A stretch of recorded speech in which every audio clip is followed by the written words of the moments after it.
Man, what was the hardest thing about trying to control the scoring in the painted area for the Raptors? I know it's one of the things they do very well, but it was at a super high level today. I feel like we ain't give enough effort. Trying to impose our will on that end. And then we try to rely on scoring to kind of bring us back. But, certain points of the game, you could see when we were really imposing our will on that end, we would come back and tie the game or take the lead. Speaking about the ability to push back is because the holes would start in that first quarter and then in the third quarter again. Was there anything specific you noticed about the starts of those spaces or being able to sustain in those spaces that made it a challenge and develop those holes? You just got to get back in transition. I feel like that was the biggest thing. We would score or miss a shot. They'll get in and take off running, and we didn't get back. You guys have shown flashes of being a really good defensive team this season, but how frustrating is it when you have these stretches where, like you said, their effort is an issue or not getting back is an issue? How frustrating is that? Considering we all don't play one side of the ball, it's one of those things where that side of the ball actually really matters to winning. It contributes to winning. It has a defense win championships, and we can't get over that hump unless we all buy into, getting back in transition, doing the little detailed stuff on that end. And next for Celtics, Lakers, Suns, Cavs, obviously a real test for this team. Based on where you stand right now, do you think this team can be up to a challenge like that? Might as well. It's on the schedule. You can't hide. That's the thing I love about the NBA. You're going to play people. You're going to play the good teams. You're going to play the bad teams. And then you see where you are. Thank you, sir. Jimmy, first of all, talk to us about how you're feeling. I know you had to come off at the end there and had an ice pack on. Yeah, I'm cool. A little banged up. Ain't nothing new. Your feelings on how each half started, because those were the places where you guys had to dig out. You would dig out each time, but the holes just got too big. Yeah, we tend to be doing that a lot. Home, away, we don't start the games well. We don't start the halves well. And then, we always compete to get back in it, but it's a little bit too late at that point in time. Even though there's an emphasis for Toronto, the way that they play, to be like that in the paint, was there more that you all could have done defensively to keep it from being so much of a success for them? Yeah, probably just stay in front of the ball a little bit better.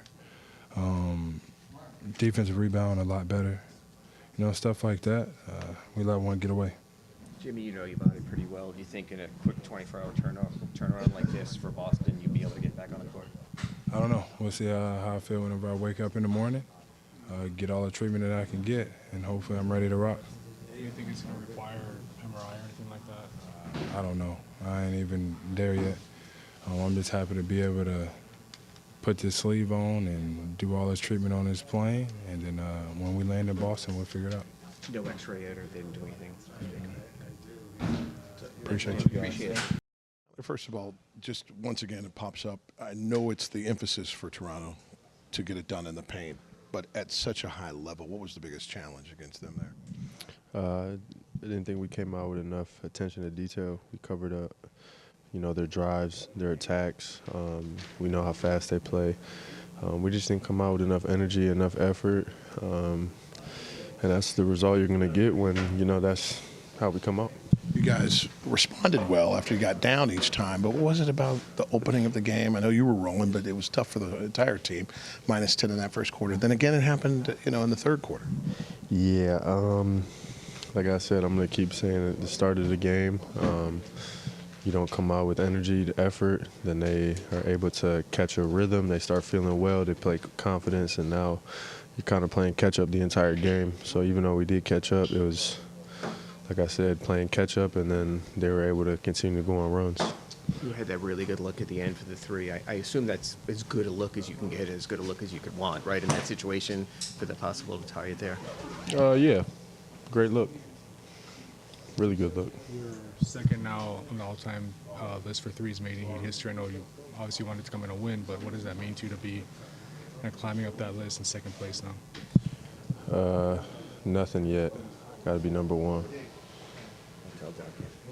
I'll be chasing him for a while. He did say, though, when he took over the lead, that you would be the guy coming right behind him. So there's a high level of respect for your ability as well. Oh, yeah.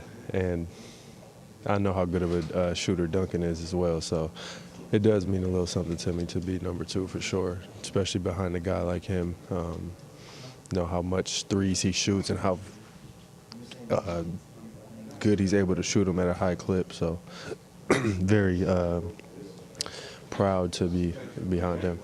Tyler, the next 4 are Celtics, Lakers, Suns, Cavaliers. Based on how you're playing and where you stand, sort of your thoughts about coming in and dealing with that kind of challenge. I mean, it's a challenge. You know, tonight was another challenge for us. It's another opportunity. We talked about it as a group, you know, before the game. We can't continue to let, you know, these opportunities slip. You know, we were 5th in the East with a game up above 500. Tonight was a great opportunity for us to go 2 games above 500 going into Boston on a back-to-back, and then you mentioned the rest of the schedule. So tonight was a real good opportunity for us, and we let it slip. And we just got to come back tomorrow with a more pure and more deliberate energy and effort towards the game. Thank you, sir. I guess maybe we start with points in the paint again. Was that something defensively you weren't doing, or was that something they were doing? I mean, that's what they do, but we definitely did not offer any kind of resistance. Certainly not the kind of resistance that you would need to do on the road to put yourself in a legitimate chance to win. It didn't matter what lineup, didn't matter what scheme, it didn't matter who was on who. We just were not able to contain the ball in transition or in any kind of one-on-one situation. You know, it was actually more of a surprise. It was close at the end. We didn't put ourselves in a position to deserve to win. So often in this league, you have to be worthy to win. And you don't necessarily win even on those nights that you're worthy to win. We were not worthy to win tonight. Jimmy, he was on the bench for the final minute. Was there any update? No. Obviously, he wasn't moving well. You know, he has the ice pack on right now. It was that last drive that he had. I don't have an update. That last push you guys made to make it a possession game down the stretch, what did you see that was better those final few minutes? And then that shot by Tyler that was clean, that could have asked for probably a better shot. Yeah, I mean, and he made that call on that play. I've seen him make a ton of those. To be able to get that clean of a look at that point in the game, yeah, you live with that. But again, we didn't do enough throughout the course of the game, you know, to really put our imprint on the game defensively, you know, to be worthy enough to win. And, you know, often in this league, you get what you deserve. What would you say was your biggest problem defensively today? I just mentioned it. Yeah, pretty much that. Coach, tonight you faced Darko Rajakovic. He's part of a new generation of coaches that is coming up. What is stunning you the most from this generation of coaches that it seems to be coming up? I've known Darko for a while. I've always been super impressed with him. You know, he's been long deserving to get his opportunity, and you know, the record doesn't show the work that he's doing right now. They're definitely building the right appropriate habits. You know, with that young team, they play hard. Thank you.